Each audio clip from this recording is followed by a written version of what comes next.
ಹರೇ ಶ್ರೀನಿವಾಸ. ಅಶುದ್ಧ ಮನೋಭಾವದಿಂದ ನದಿಗೆ ಹಾರಬೇಡಿ. ಕಸದ ವಸ್ತು, ತೈಲ, ಸೋಪು, ಶ್ಯಾಂಪೂ ಬಳಸಬೇಡಿ.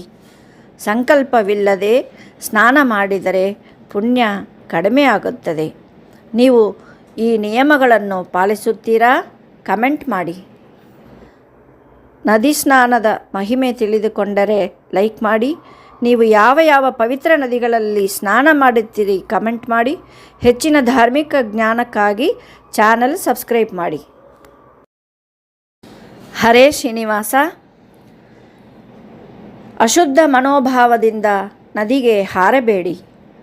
ಕಸದ ವಸ್ತು, ತೈಲ, ಸೋಪು, ಶ್ಯಾಂಪೂ ಬಳಸಬೇಡಿ.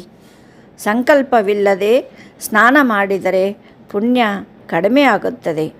ನೀವು ಈ ನಿಯಮಗಳನ್ನು ಪಾಲಿಸುತ್ತೀರಾ? ಕಮೆಂಟ್ ಮಾಡಿ. ನದಿ ಸ್ನಾನದ ಮಹಿಮೆ ತಿಳಿದುಕೊಂಡರೆ ಲೈಕ್ ಮಾಡಿ. ನೀವು ಯಾವ ಪವಿತ್ರ ನದಿಗಳಲ್ಲಿ ಸ್ನಾನ ಮಾಡುತ್ತೀರಿ ಕಮೆಂಟ್ ಮಾಡಿ.